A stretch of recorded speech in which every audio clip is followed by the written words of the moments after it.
What is up, YouTube? HPJ here. Welcome to another Archetype video. And this time, I'm taking a look at these tiny little birdies known as the Lyrilusc. In the OCG, they're known as the Lyrilusc. They are the archetype used by Lulu from the Yu-Gi-Oh! Archetype anime. Lulu is one of the four main girl protagonists from that series, because that series is a trip, but I love it. The thing about Archetype is that there are four different dimensions: a normal dimension, the fusion dimension, the synchro dimension, and the Xyz dimension.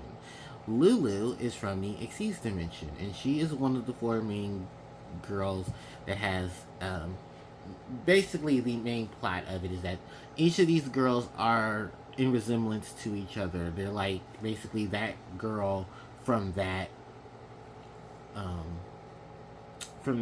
dimension, and they are according to their Yugi variation from another dimension. It's very much just dimension hopping, dimension battling, and basically trying to stop the all bad from that dimension as well. And it's a really big power trip. It's the first time in a while we've seen the main protagonist in the series be the villain. Actually, I think it's the first time we've ever seen the main protagonist become the final villain as well. It's a trip. You have to watch it to understand it.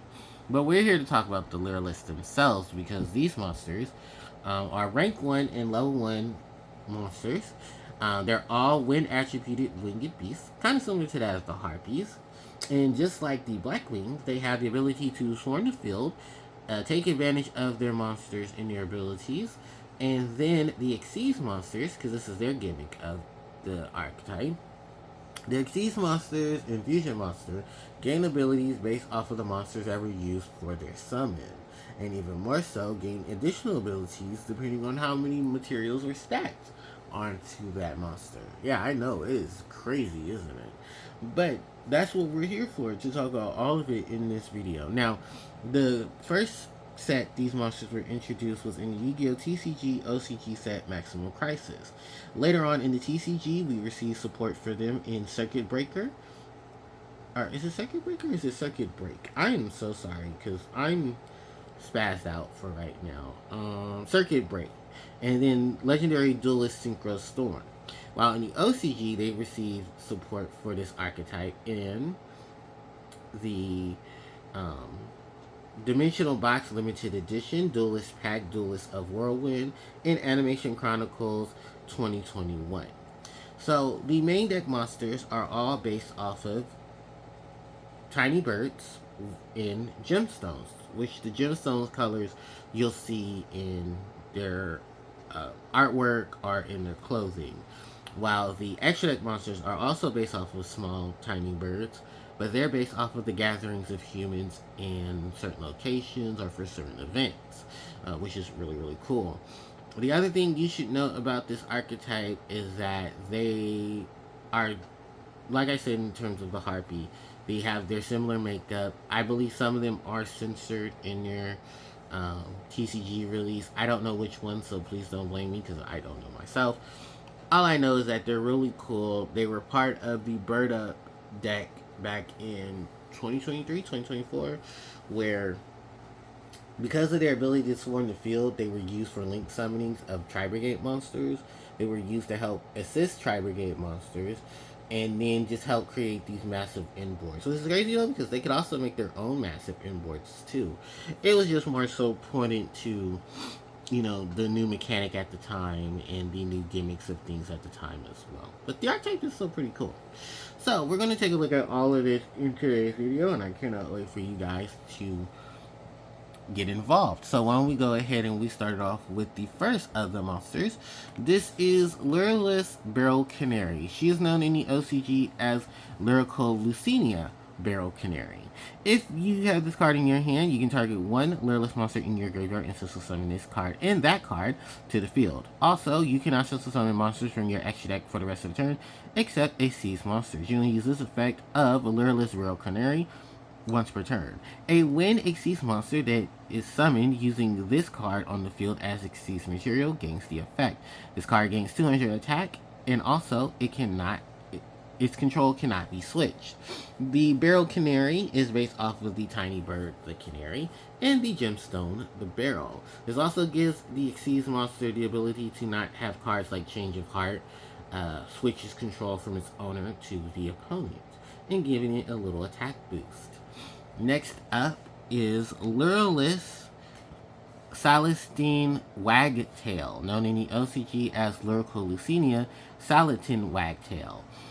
This monster has the ability of, if you special summon this card, you can add one Lyrilusc spell or trap card from your deck to your hand. If this card is in your graveyard, you can target one Lyrilusc Exceeds monster you control and attach it to that card as Exceeds material. You can use each effect of Lyrilusc Celestine Wagtail once per turn. So this monster is based off of the Wagtail bird, and the gemstone is based off of the Celestine, which is a great gemstone. Next is Lyrilusc Cobalt Sparrow, known in the OCG as Lyrical Lucina Cobalt Sparrow. If this card is special summoned, you can add one level 1 Wingy Beast monster from your deck to your hand. You only use this effect of Lyrilusc Cobalt Sparrow once per turn. A Wind Exceeds monster that was summoned using this card on the field as material gains the following effect. Your opponent cannot target this card with card effects. Cobalt Sparrow is based off of the tiny bird known as the Sparrow and the gemstone, the Cobalt. In relations to Yu-Gi-Oh, this monster is also has another monster in the franchise known as the Crystal Beast, Cobalt Eagle, and the Sparrow monster, the Sparrow bird, is also in terms referenced in Pokemon, as there's a monster known as Spearow. It was also based off of a sparrow. Next, we have the monster Lyrilusc Sapphire Swallow, known in the OCG as Lyrical Lucina Sapphire Sparrow. The effects of this card is, if you control a Wingy Beast monster, you summon both this card from your hand, this card, and one level 1 Wingy Beast monster from your hand. You can only use this effect of Lyrilusc Sapphire Sparrow once per turn. A Wind Exceeds monster that is special summoned using this card on the field as Exceeds material gains the effect. If this card is Exceeds summoned, you can target one Lyrilusc monster in your graveyard and attach that card to this as Exceeds material. This is also a monster who is based off of the bird, the Swallow, and the gemstone of the Sapphire. In Yu-Gi-Oh's Archetype, the Crystal Beast, there is a monster known as Crystal Beast Sapphire Pegasus, which is also a wind attributed Winged Beast monster. The Swallow is another thing I can reference to Pokemon, as there are two Pokemon, Swallow and Tailo, who are based off of the Swallow bird as well. We move on into the last of the main deck monsters, and that is Lyrilusc Turquoise Wobbler, known in the OCG as Lyrical Lucina Turquoise Wobbler. If you control no monsters, you can special summon this card from your hand. If this card is special summoned from your hand, you can special summon one Lyrilusc monster from your hand or graveyard. You only use this effect of Lyrilusc Turquoise Wobbler once per turn. This monster is based off of the Wobbler bird and the gemstone of turquoise, which is actually a gemstone. And funny enough, I think the only one that is not a pure reference to a gemstone. But yeah, there's a gemstone named turquoise. It's actually really cute. It's like a blue, it's like a green, but not really. Alright, next up is the extra deck monsters. We have the first one up, and that is Lyrilusc Assembled Nightingale, known in the OCG as Lyrical Lucina Assembly Nightingale. She requires 2 or more level 1 monsters. This card gains signature attack for each Exceeds material attached to it. This card can attack your opponent directly while it has Exceeds material.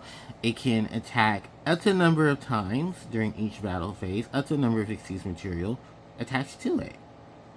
Once a turn. Detach during either player's turn. You can detach one material from this card, and until the end of the turn, Lyrilusc monsters you control cannot be destroyed by battle or card effect. Also, you take no battle damage. So, Assembly Nightingale is based off of the Japanese Nightingale, as well as the Assembly. An assembly is basically where people meet in an auditorium and they discuss things, whether it is discussing plans for different events, or it actually is an event. This is mostly things that happen in schools. The other monster to point out is the fusion monster. This is Lyrilusc Independent Nightingale. She is basically a fusion form of Assembling Nightingale. She is known in the LCG as Lyrilusc Independent Nightingale. Requires one Assembling Nightingale plus one Lyrilusc monster. If this card is fusion summoned, using NXT's monster as material for the fusion summon, and the original monster had in its name I'm so sorry, my eyes. Let me do this right. Okay, it says if this card is fusion summoned while using NXT's monster as on the field as fusion material for its whose original name includes Lyrilusc, you can increase the attack of this name. You increase the level of this monster by the number of materials that monster has attached to it. This card gains attack equal to its level times 500 and is unaffected by other card effects. Once a turn, you can inflict damage to your opponent equal to this monster's level times 500. Sorry for the roundup. This card, Assembling Nightingale, is the reason why a monster known as the Trident Neptune is banned in the TCG and OCG. Why is that so? Okay, so this monster's ability is Y. So you would instant fusion this monster out onto the field, or you would, summon it through normal means, using polymerization or fusion setup to get to it, and then bam, here we are with, Independent Nightingale. You would then tribute the Trident Neptune on top of it, and then the Trident Neptune gains the effects of the monster that was used for its tribute summon. And because of this, you basically would do the following. Activate Trident Neptune, treat it as Assembling Nightingale, wham bam bam. This thing is like a level 13 monster. So you're basically going to inflict 8,000 points of damage to your opponent, basically winning you the game and giving it an FTK status to where both TCG and OCG say, yeah, we gotta ban this card because this was gonna be crazy. No, they didn't ban the Assembling Nightingale. No, they banned the Trident Neptune because it was the problem, and not the little level 1 bird that hadn't been released yet, because National Crisis had nothing on the TCG at the time.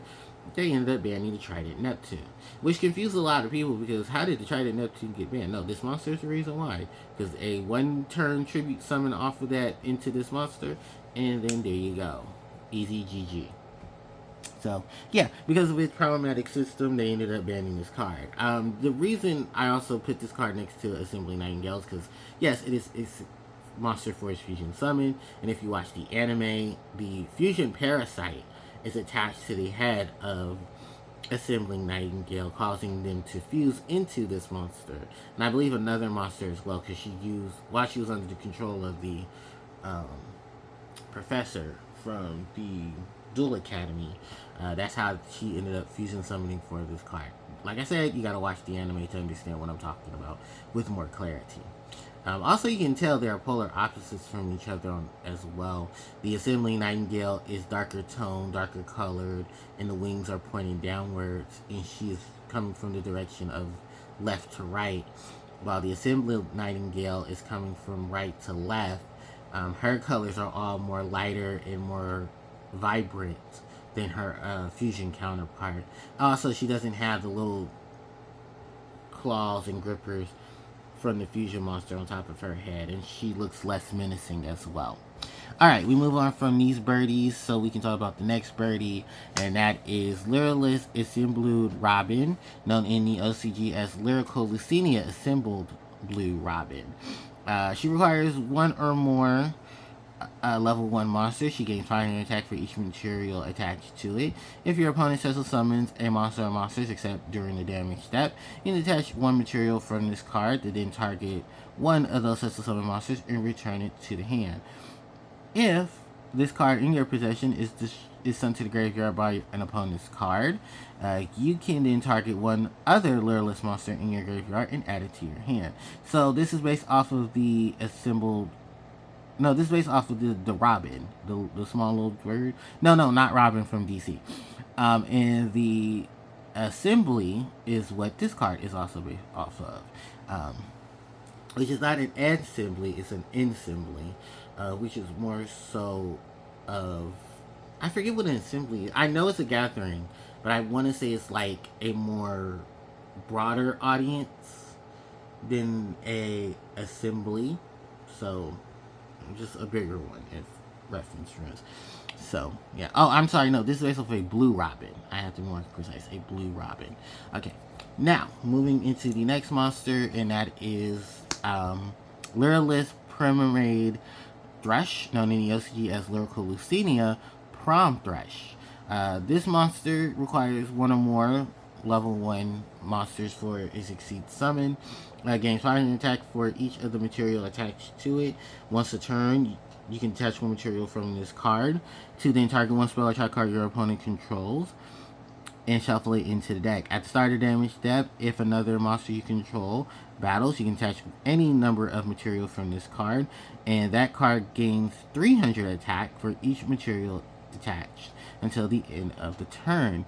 Primordial Thrust is based off of the Primordial Thrust is based off of the Prom, which is more so for high school students, mainly the 11th and 12th grade, junior prom, senior prom. And the Thrust is a small little bird with purple and black wings. Like the wings that are on the top are more of the darker purples, and then under it is the lighter shades of yellows and oranges. It's a really cute bird.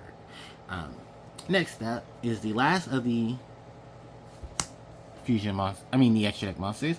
This is Lyrilusc Recital Starling, known in the OCG as Lyrilusc Recital Starling. Requires 2 or more level 1 monsters. If this card is Exceed Summon, you can target one face-up monster on the field, and this card gains 300 attack and defense for each material that is attached to this card. Once a turn, you can detach one material from this card to add one level 1 Wingy Beast monster from your deck to your hand. All battle damage you take from this battle involving this Exceeds monster is inflicted to your opponent. The monster itself is based off of the Starling, a small little tiny bird, and the recital is basically where people gather to watch other people play music and dance and sing and all forms of beautiful talent. Pokemon also has a Starling creature known as Starly. Its evolution Staravia, and their final evolution Staraptor. Outside of that, this is the last of the extract monsters, and this monster also shares a similar ability to that of Amazon and Swordswoman, where instead of you taking the damage from battle, your opponent is going to be taking the damage instead. We now go into the spells and traps. We have Lyrilusc Bird Sanctuary, known as Lyrilusc Bird Sanctuary. It's a continuous spell that says target 2 Winged Beast Exceeds monsters you control. Attach one of them to the other, and all material from the first target goes to this. All material goes from one target to the other. And if you control an Exceeds monster with 3 or more material, you can draw 1 card. You only use each effect of Lyrilusc Bird Sanctuary once per turn. The artwork of this card shows the assembling Nightingale using her ability, as well as having her Exceeds material around her. Then we have the Lyrilusc Bird Strike, known in the OCG as Lyrilusc Lyrilusc Bird Strike. If you control a Lyrilusc monster, negate the effects of all face-up monsters your opponent currently controls until the end of the turn. You only use one Lyrilusc Bird Strike once per turn. The emblem in the artwork of this card is that of the Lyrilusc monsters. As well, this is their Archetype exclusive version of the card known as Dark Ruler No More.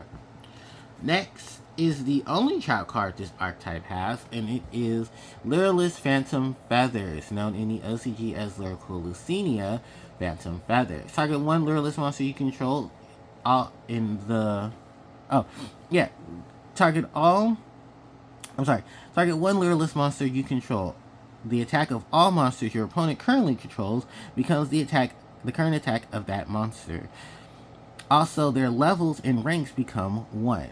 When an opponent's monster declares an attack on one of your Lyrilusc monsters, you can banish this card from your graveyard. Your monster's attack becomes the attack of your opponent's monster until the end of this turn. You can only use each effect of Lyrilusc Phantom's Feathers once per turn. Again, we see the Lyrilusc monster in this artwork, as well as this is Lyrilusc Assembly Robin. Assembling Nightingale. I'm saying Assembly Robin. No, this is Assembling Nightingale using her ability, again, to force your opponent's monsters to change their stats.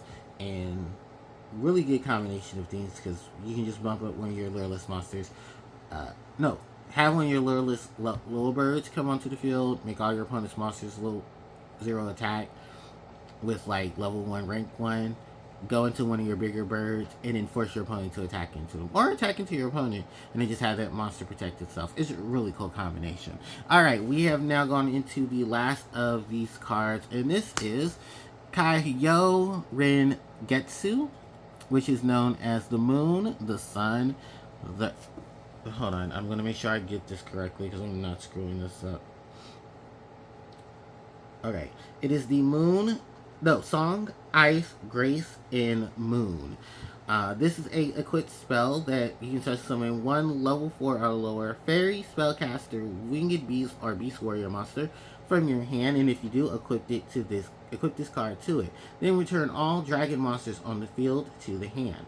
During the end phase, if this card is in your graveyard because it was set there from the spell and trap card zone this turn while face up, you can add one polymerization, fusion spell, or fusion parasite from your hand, from your deck to your hand. You only use each effect of this card's name once per turn. This card features the hands of each of the respective female protagonists from their dimensions from Yu-Gi-Oh! Arc V. We have, for the spellcasters, the Wind Witches used by Ren from the Synchro dimension. We have Lulu in her Lyrilusc, which are the Winged Beasts from the Exceeds dimension. We have Selena, who uses the Lunalite archetype and is based off of the Beast Warriors, i.e. the Moon, in its Japanese translation. And then we have the Melodious archetype used by Zuzu from the main dimension in Yu-Gi-Oh! Arc V. Each of these girls have their respective bands on their hand, which is symbolized by the gemstones that are each on them. The sun, the moon, let me get that correct. The flowers, the moon, the sun, and the sky. Yeah. So that is it for basically the Lyrilusc and all the things that I need to do for this Lyrilusc archetype video. First and foremost, thank you guys for waiting it out through this video. I know it's a long one, but hey, some archetype videos are longer than other, and hey, look, we all have our flaws. I'm just being honest about mine. So with that said, and thank you guys so much for watching. I really do appreciate it. Let me know what's your favorite Lyrilusc monster. Is this one of your favorite archetypes? And do you like this archetype and would like to see it get more support? I'm pretty sure most people would say yes to that. But thank you guys so much for watching. I really do appreciate it. Don't forget to like, comment, share, and subscribe to the channel, as it helps out tremendously.